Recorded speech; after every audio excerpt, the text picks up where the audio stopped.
Welcome back to another segment of Behind the Scenes of the Waltons. Today, I have a very special guest. My guest is Hal Williams, who played Harley Foster.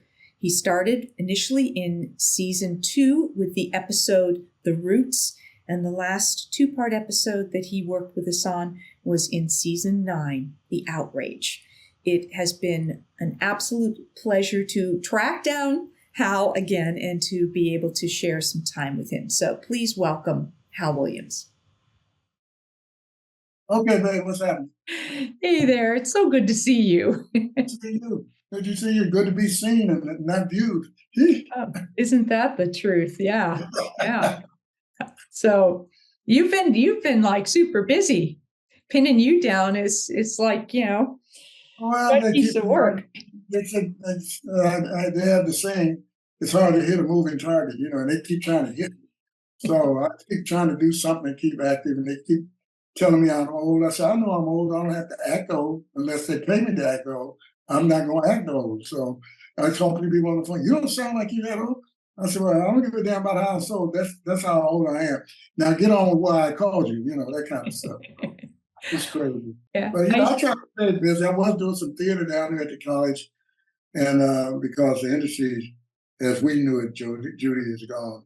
It's I just did this Matlock thing, 2 episodes on that. It's going to be a terrific show in the fall, but I can't get used to the process that the way they work now. The young kids are not disciplined like we were. The sets aren't disciplined like. It's really foreign to me now in a way, being there, But then I have to think about the fact most of the people in all the departments, business affairs, casting especially, weren't even born when I was doing your show. They weren't born. They didn't know nothing about it, and they don't care how many series I've starred in or co-starred in. And they don't. They want to send you these little pieces of paper and do your self-tape and send them back to them, and maybe a Zoom, and it's crazy. Anyway, go ahead. You're running. I'm running my mouth. Well, you need to do your show. I know. This is exploring, the art and life and the Waltons and everything, and that's a little bit of this YouTube channel. I sort of felt like it's my channel. I can do what I want. I mean, I listen to the viewers and I hear what they're interested in, what they enjoy. And one of the things they routinely say is that when I chat with people, they feel like they're watching 2 people in my living room or something, that it's just a conversation between friends, which is how I like it. What matters to me. I'm not here to go, well, Hal, question 1, question 2. The conversations go where they go. And the longer I've known someone, the easier it is to follow those trails. So any stories you tell that come to mind, feel free. This is, yeah. So, I mean, we can go back to the beginning of our relationship, which was, of course, when you came to join the Waltons. Was that a routine, here's an audition, come in, or did you know people connected with the show? How did that initial situation happen for you to come in playing Harley? Well, it's a kind of a long story, but not a long story. Several people were responsible for the opportunity, being that Lynn Hamilton, who was already doing the show playing Verdie. Lynn Hamilton and I had, there was an organization at the time called Plays for Living of Southern California. And Lynn and I used to play a couple in an ongoing race relations thing that we did for different corporations and human resources departments at major corporations, airports and airlines and all kinds of people. And it was called The Man Nobody Saw. And a guy named Ralph Sininsky directed one of them and got us started on the episode that we were going to start doing together. We got paid $28 for doing the show one day. I was working midnights at the post office, and we would work. They would take us, drive us, fly us, or whatever, to wherever this corporation was, and we would do the show, turn around and come back, all in one afternoon. And this guy, he directed one. He liked me, and I guess he was doing the Waltons, and after Verdie got on there, and they were going to do a show, The Best Christmas, I think it was. And he wanted me, or somebody wanted me for that show, and they either cast uh, Harry Rose or Ivan Dixon, I forget which, but somebody said, "That's my Harley," or something like that. So they called me, and Bobby Jackson, those guys called me in, I auditioned, and that's the first episode I did where I came to Waltons Mountain picking fruit with my son. Right. Yeah. You know, I have done a number of segments with Ralph Sinensky. He's 101 now. Um, And he and John Dayton, who was our production assistant on the Waltons, John had put me back in touch with Ralph. And so the three of us have done a number of segments, and Ralph has shared all these amazing stories about his long career starting, yeah, back in really the heyday of Hollywood and then working on the Waltons. So yeah, so he was responsible for bringing a number of really significant guest stars to right. our show, and clearly you were one of those people who he had a hand in bringing to us, and we are Then, very grateful. We hey, always loved having you on set. It was always such a pleasure when your character was. well, it was always fun to come and do your show. And as I told Earl several times, many times, uh, when I got to do that show, I was always very proud of what I got. They wrote for me to do. Let me say it that way. Nobody else wrote that kind of stuff, and I told him that so many times. Earl, nobody writes this kind of stuff for me to do. They put me in these little sitcoms, and I'm the straight guy and all that kind of stuff. But I don't get a crack at this kind of stuff very often. And for him to come to me and ask me about the character as a black man, how did I feel this character would do a certain thing or say a certain thing at that time, that period, and all that kind of stuff. I have to think back how I grew up, stories my uncles and my grandmother and great grandmother raised me and told me and stuff like that. But he listened, and listen. Then he wrote it. He wrote, Wow, and this never happened in my whole 54-year career. That's never happened before or since. smart man. Yeah, Yeah, remarkable thing, yeah. remarkable.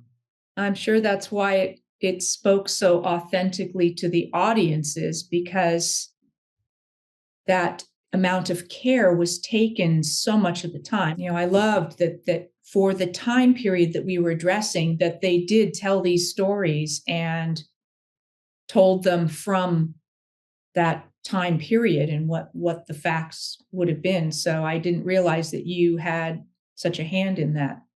Yeah, well, it was, a wonderful opportunity, like I said, to not only educate some folks somewhere, about, a lot of people form opinions about people they've never ever been around and know nothing about. It's only hearsay or mythology of some sort, negative most of the time. And to get some truth, be able to get some truth out there for everybody to see. I mean, look where this series has gone since we started. I mean, look at the fan clubs and look at the reunions we've had and all that stuff and all the people. I can't believe the number of people that still follow it and still jumping on board, and go down to the Waltons Mountain and come to the store and all that. Oh man, it's overwhelming. Yeah. Overwhelming. Yeah, you have had a chance to attend some of them and Yeah, experience yeah, those, the viewers, the loyal fans firsthand. yeah. Have people shared their personal stories with you about how your character spoke to them or was like something they experienced growing up? I'm going to say something that's humorous to me now, and I hope you understand it when I explain it to you. Not that many black folks watched the Waltons when the Waltons was on. Mm. Since the Waltons have been on Hallmark running every day and everything, people come, I know you did the Waltons. I know. They all know me from other shows, that they saw Sanford and other shows like that. But they don't know I did the Waltons. I said, yeah, I was a black mechanic on the Waltons, and I had a wife and kids and everything. And yeah, we saw it the other day. It was on such and such stuff. When did you do that? And all that kind of stuff, you know. And they were so glad to see it because they realized they're watching it with somebody younger now, and they realized what they missed when they didn't see it originally, you know. So it's a strange dichotomy. It's really strange, but it's humorous to me at times, you know. So yeah, I know not many black folks are watching when I was doing it. They're watching it now. Well, I better think, late than never. yeah, thank God for reruns and syndication. Absolutely. Now, what did you? I spoke with Todd Bridges just recently, and of course, he originally played Josh. Yeah, Was it Josh or Jody? he played. No, Jody was what the boy with the three James something the third. Right, James Bond third. James Bond the third, yeah, because he did the festival, the one where he and John Wamsley competed. You Right. know, and, yeah. Usually that's who you were talking to. Yeah, no, I was talking to Todd Bridges, who came in, and he was the one that you and Verdie adopted. Yes. And he said that he knew you and Lynn, and what a small community it was of Black actors at that point in time. And he said the same thing about how much the industry has changed over the years. But I was sort of asking him about the experience, and you would have even a longer one because you're older than he is. I mean, what the Waltons did and the stories they told about the Black community at that point in time in the 30s and 40s, and that we told those stories in an authentic and respectful way, was interesting to me to hear. And I'll ask you the same question: how have you seen sort of the industry change, evolve, better, worse, or whatever, for yourself as a a Black actor, or for those stories? How have you seen it evolve? I still don't get many opportunities to participate in those productions, except for every now and then, like I did, not the original Roots, but Roots to the Next Generation. I played Alec Haley, grandfather of Alec. And that, for me, that was a great accomplishment because I was up against Ruby Dee's husband, Ossie Davis. I went to audition for it. They offered me the role of, they liked what I did for the role of Alec Haley, and also for the head of the Pullman Porters. And that was a bigger role. That's the one I wanted. And so Reuben Cannon, who was casting at the time, said, well, Hal, it all depends on what Ossie wants to do. I said, well, Ossie going to take the bigger role. I said, I get to play with his wife. He sees her every day. He sleeps with her every night. So I got stuck with working with her all day, one scene all day long. And he took the plum role, which was a bigger role and lasted more episodes and stuff. But coming along now, there's good. I feel there's good and bad, is that there are more opportunities because of the advent of cable and all the outlets, and they need product for all their subscribers and all this other stuff.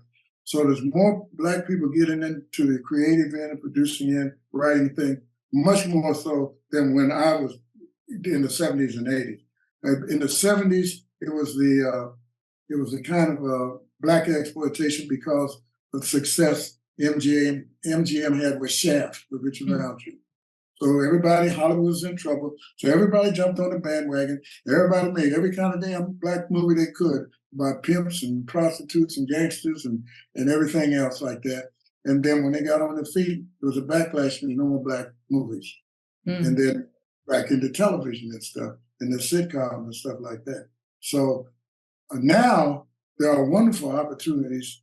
The kids that have benefited from all that stuff in the past, they have no allegiance or they have no knowledge really of what things used to be like that created opportunity for them to have what they have today in terms of control and all this stuff.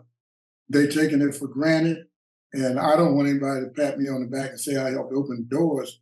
But to me, if you know a person who has what I call, and casting directors now hate to hear me say, a body of work for them to look at, and they refuse to look at it. That's an insult to me. You refuse to look at a body of my work so you can send me 2 little sheets of paper to read what's in your project and see if I can read them correctly. Then you decide if you want to hire me. That's hurtful. In addition to being, to me, disrespectful. I don't care what color the casting people are. That has nothing to do with it. It's just that the opportunity for the people and the way the industry is going, or has gone, it's just, again, it's strange. Yeah. But it's people are working. Let's say it that way. People are working that in positions that back in my day, they couldn't even get a job. Do you feel that, what do you think about the sort of colorblind casting and, the sort of, Shonda Rhimes has been doing some very interesting things in the projects that she's been producing, and how wonderful to have her in a position to be creating content. Do you feel that's opening more opportunities when it is less about somebody having to fit a specific, like, I remember one of the first shows that I saw was a version of Cinderella that Whitney Houston played the fairy godmother, but it was sort of, Victor Garber was the father and Whoopi Goldberg was the mother, and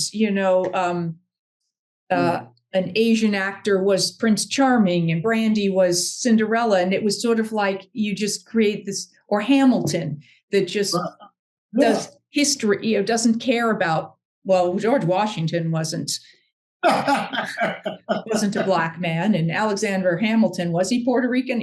Whatever, that they just are casting people. Right. I think that's wonderful. Yeah. I think it's wonderful. That you're not locked in to that other garbage. Yeah. Those productions are wonderful and entertaining. And that's what the business is about, entertainment. Absolutely. And not who is playing what, the story. The story. Yeah.